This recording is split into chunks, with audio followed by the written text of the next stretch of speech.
Hi guys, it's Connor here today, coming at you with a really special message. It doesn't go right all the time, and even when a lot of stuff is going right, there can still be a lot of stuff going wrong. And, I think a lot of that's in our control, but, we're not always controlling it, and, that's alright. So, I'm now on about the third, maybe a little bit more than that, third month of quitting weed. And, I've smoked a few times since with friends and stuff, but I haven't had the desire to actually start smoking again frequently or to use it for stress, like on a daily basis. Like, I've probably smoked 3 times since. It's no big deal, right? Everyone thinks that you have to totally avoid the thing that you quit, because if you ever try it again, then you'll be screwed. Well, the real secret is if you still need to stay away from something besides, like, I don't know, like heroin or something, in order to keep yourself from using it, then your willpower hasn't gotten up to the level that you can truly say that you've quit, or to truly say that you've let go of something. I'm not really a big believer in this idea of quitting, because, there's things that people want you to quit, and there's things that people want you to never quit. And, I don't think you can start doing that, because then you call someone a quitter, like I've been called so many times, and they really don't know how to take that. So they have to stop listening to you altogether. So, maybe you guys know, maybe I've posted it before, about how clean I like to keep my room. It just really helps keep my mind clear. I feel that I'm less distracted. I have more energy. I don't feel like I have anything to do that's chore-wise, so my brain goes right to what can I do creativity-wise. What can I do productivity-wise, fun-wise. So, like, take a look at my room. Okay, bookshelf. Got clothes all over my dresser. Just shit all over the floor. All my camping stuff. My floor is just filthy. I don't know if you can see, there's dirt all over the floor there. And, like, it's just a mess. Like, I haven't showered in a week. There's a reason for that. So I just got back from a canoe trip, actually. And right before the canoe trip, there was 2 days that we had to build a trail through poison ivy. I'm in the Outdoor and Adventure Education Program, and I hate poison ivy. I mean, I have 2 fears in the world, and poison ivy is one of them. And, I did it anyway. But I think because of my fear, I made myself unconscious to the risk of it. Tried to act like it didn't exist, like everything would be perfectly fine if I just didn't think about it. And that was not the case. So Thursday, I wore a sweater. I did the poison ivy path making. Friday, I didn't have a sweater because my sweater from yesterday had poison ivy on it. So what did I do? I brought my jacket, but it was so hot and I couldn't wear my jacket. So I was just in a t-shirt. I'm tingling right now just thinking about it. But it was a breathable cotton sports t-shirt. And, that's great for running around. Horrible for poison ivy, because the oil went right through my sweat, through the t-shirt, into my skin. And if you take a look at my skin, it's pretty bad. You can't really see how bad it is. If you look at my hand right now, it's so swollen. I'll try to give you a bit of a knee prop here. If you look at the difference of my hands, this one you can see my tendons. This one you cannot. This one, I have no knuckles. This one I have knuckles. You can see the difference. It's really messed up. And I sliced my finger open. That's another story. But what happened was that on the Saturday after this Friday, or actually it was the Tuesday, so the weekend I was away with family, and then on the Tuesday after Friday, when my symptoms had just about become their worst, I had a canoe trip. Now, I was really looking forward to this canoe trip, but with the poison ivy, I didn't want to go. I was thinking about quitting, thinking about avoiding, and long story short, I decided I'd done enough of that in my life and I'd come too far to go back, and I did it anyway. So I went on this canoe trip, and the first night it rained when we were there. I was lucky enough that some of the group leaders had first aid kits, and they wrapped my poison ivy for me and applied some hydrocortisone cream. Also lucky that I reached out to my family while I was away, and we were able to go get some hydrocortisone cream to keep me from itching and get me some prednisone to keep the poison ivy down. I'm really not big into pharmaceuticals, but I don't know where I'd be without that stuff. Probably be itchy for another few weeks. But anyway, so the first night it rained all day, and it let up for a bit, enough for us to make supper, and then we could feel it coming again. So the camp guide set up this massive tarp over our eating area, and it just started coming down. I mean, like pouring in sheets. And this could have been a really crappy day, but here we are all huddled under this tarp, finishing our dinners, washing the dishes, and it's so dark and so rainy. And our leader just starts telling us these awesome stories about some of his really amazing experiences, and about what nature is about to him. And he told us this story of this fishing lure that he lost, and it was the weirdest thing because he knew it was gone. And he cast up another thing into a tree, and he saw something fall down, and he thought, oh well, that's my lure. But he went in to go look at it, and there was another lure up there in the tree still. Anyway, I don't have the story perfect, but he thought, well, now it's really gone. It's in the water. It's like white water, so it's gone. And he thought, if I find that lure again, then there must be some sort of force out there. I don't know why he thought that. But about 2 hours later, he's paddling down the river, and he just happens to look out the right side of his boat. And next to something green that caught his eye, there's his lure right there.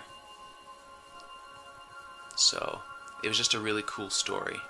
And we're all out there, we're all huddled around, getting close to each other. These are people that a week before we had nothing in common with to speak of. And we look out to our left over this massive 2-kilometer expanse of lake and rolling hills. And I'm getting goosebumps right now just thinking about it, because nature is just so important to me, and it's been so therapeutic for me. And the next day, like that night rather, we had this thing called Roses and Thorns, where we talked about what went well and what didn't go well in the day. And it was so positive. I don't think any of us expected it to be so positive, but we all had good things to say. And even though it rained and it could have sucked, we all had a good time. And the next day it was even better. We went to this one campsite, and it was just really fun there. We got to go on a hike looking for mushrooms. We got to do some orca maneuvers. That's the Ontario Recreational Canoe and Kayak Association. We got to cook dinner. We getting along, talking about stuff more. And then the next night it was even better. And he told us this beautiful story while we were there. He said, because we'd become pretty familiar with the campsite, he said, picture yourself down by the water. There's a Native American man there, and he's just finished making a birch bark canoe. And this canoe is going to house his family and his gear, and it's going to travel him around and get him to the places that he needs to be. and he sets it down gently in the water, and he paddles out across the distance. And it was just so simple, but it was so beautiful. And that night after the leaders had gone to bed and we still had our fire going, us students, we really connected on a deep level. And I never expected it at first, and then there were kind of hints here and there something might happen where we got to know each other better, but I never thought it would be so unbelievably close. And I had horrible poison ivy the whole week, and in part through them, in part through nature, in part through refusing to let my limitations keep me down, it was just like the most amazing week of my life. I felt like I learned more in 4 days than I would in 4 months. Learned more about those people in 4 days than I would have in 4 years. And I'm just really grateful for that. But the sad reality that we face usually about going out tripping is that we have this to come back to. So there's a lot of work to do. I don't know why I showed you that. A lot of work to do, and on top of that, on the way back home from the bus, I lost my wallet. Again, I lost it a month or two ago, and I guess it didn't hurt me that much because the last time I lost it, I actually had it returned to me. And when I had it returned, great things happened while I was in the city. I met a lot of cool people. I really raised my energy while I was there. I went to this really cool transcendental art studio, and it was funny, when I went there, I went to see my friend Ryan, who works, I have a lot of Ryan friends. He works at this longboard store that he owns, and the very first thing he said to me, even though we'd never talked about it before, was, "How's your spiritual journey?" And I thought that was really strange, so I told him about how my wallet had gotten lost and someone had returned it, and about how it really felt like a synchronicity. And he said, here's these two people, you hold on, let me get this piece of paper. And he wrote the names of 2 stores on it, and the one being the art studio, the other being another interesting place. And I went there, and I was walking around after. I spent about half an hour just admiring the art, and I was walking around after, and I saw this really intriguing poster, and I followed it to the source and ended up being let in by this really awesome guy who is like a supporting artist, and we talked for like 2 hours. And later on in that night, there was a musician who I felt in my head, you can say what you want about whether I should or shouldn't have, it doesn't matter to me, because I know what I felt. And what I felt was I wanted to give this guy $20. And I had a great day. I had so much to be grateful for, but I didn't put myself out there. I didn't pay it forward. And I missed my bus that night. And the next day I dropped my cell phone and broke it. And it's all good now, but at the time it really bugged me, and I was really upset for like a week that not because my stuff broke, but because I didn't give this guy $20. And it really led me to believe this thing that I think really strongly about, which is $20 in my pocket is $20. $20 of mine in somebody else's pocket is $20 plus the good, kind act of a human being. So you see, when we give things away, they amplify. It's good if we can give things away to people that deserve it, people that will use it properly, and I have a very loose definition on the term deserve, I think people deserve something when they're trying their hardest to do what they believe in. And I'm a musician. This guy was a musician. He was doing what he believed in. I wasn't out there on the streets playing music for people, putting myself out there. He was. And I appreciated it. It made me smile when I saw him, because I thought, damn, here's somebody out there doing it. And I couldn't bring myself to give him $20. So that really stuck with me. And I was reading this book called The Celestine Prophecy, and they had a similar message. I really recommend it. probably recommend that book. It's an adventure book, more than any other fiction I could ever think of. And I read a lot of fiction when I was younger, and it's just a really amazing book, The Celestine Prophecy. And so I wanted to make this video for you guys today, because even in all this mess that I have here, I'm feeling so grateful. My poison ivy started going down today, thank God. Or, thank prednisone, whatever. Thank me for actually going out and doing it instead of avoiding it. Thank our government for having free health care for me until I'm 25, so I can get these things for free and I don't have to pay for it, even though I would have. And, it's nice that I have a room to come back to. It might not be perfect when I get back here, but at least I have a home base, At least I have somewhere rent-free right now where I can just come and relax, and, parents that'll buy me gauze and, go out and get my trail mix for me when I don't have any time between school to go while the store is open. Who will do all these things for me that I've so often taken for granted. And, I wanted to throw that in there because I think gratitude is really important. They say gratitude kills pessimism, but that's not the main video I want to spread, or the main message I want to spread with this video. The main message is that, look at me, I'm in chaos. I haven't showered in a week. My room has dirt and stuff all over the floor.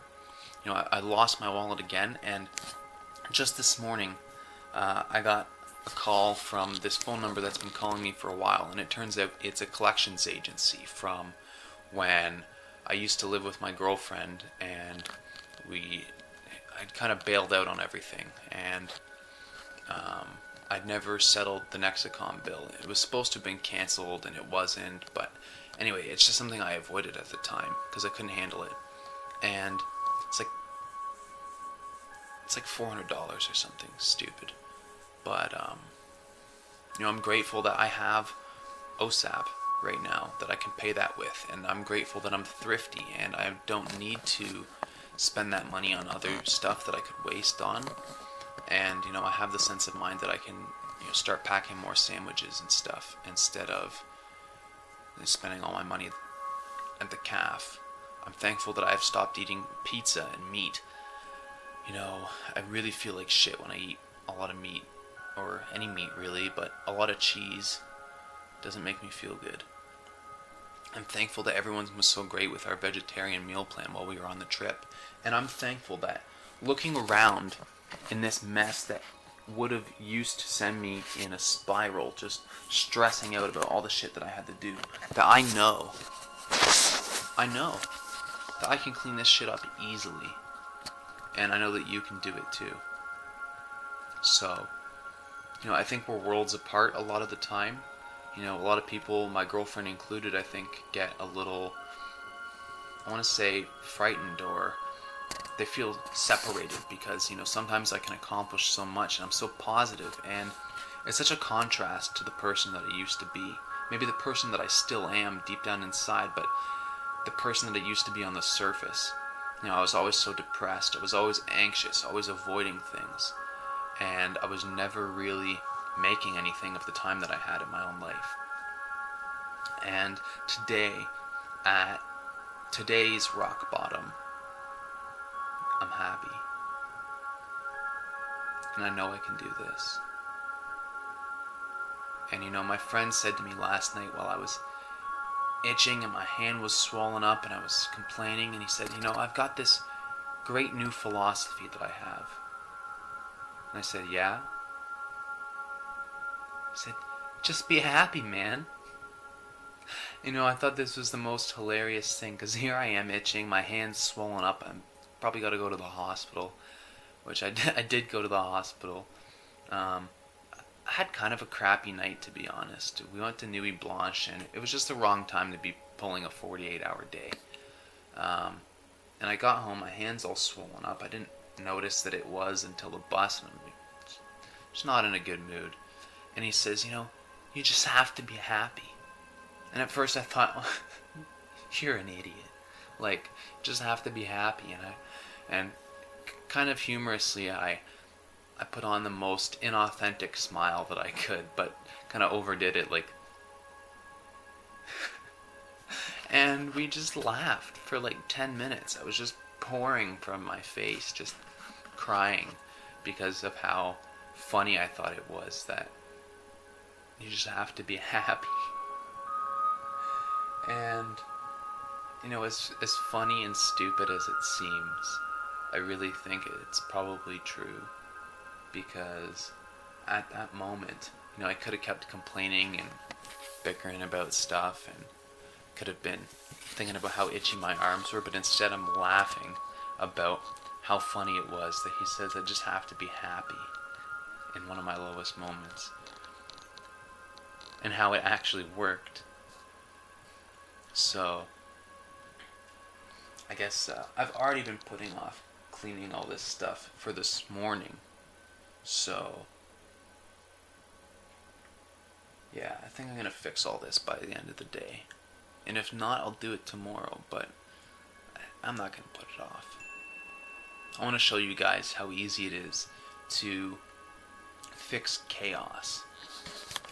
You know, and you know, we still got a little bit of time here. What do I do? This I know goes in here. This is my survival pack. And I got some ropes. There's more ropes over here. In the survival pack. Where do the ropes go? Stick them right in here. More ropes. More ropes. Rope. Rope. In the survival pack. You know what? I'm going to stick them in this pocket so they don't get lost. There they go. A wood carving knife in the survival pack. Extra lighter. Stick that in there. Stick this in there too. A whistle in the survival pack. What else? You know, I'm just going to leave some of that stuff out for now because I'm not sure where I should put it, but survival pack. You know what? Stick. I'll leave that too. Oops. So there we go. Survival pack finished. Set that right there. Boom. Socks. What do I do with them? Pretty obvious, right? Socks, socks. Another sock.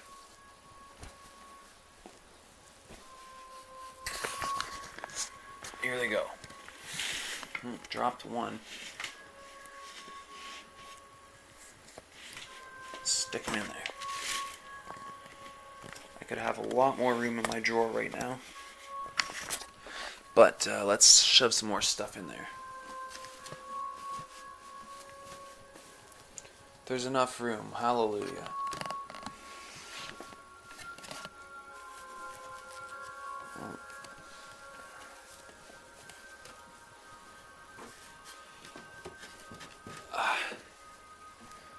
There's one sticking out. There you go. This is what I call right now. Oh, there's another sock, but let's get back to that. Right now is the moment that you have that affects every other moment, no matter how disconnected they may appear to be. Because right now can inspire in just a little while. You know, if you spend right now avoiding your problems, then in just a little while you're going to continue to avoid your problems. But if you spend right now doing something, no matter if it's easy or hard, big or small, you know, even if it's the tiniest little thing, if you do that right now, whatever's within your power right now to do, then in just a little bit, when you thought you were still going to be procrastinating, you'll do something else. And that might be something even a little bit harder than the thing that you were avoiding in the first place. Because You know, if we avoid taking out the recycling, then we're really avoiding, you know, paying our taxes or, you know, doing whatever other thing.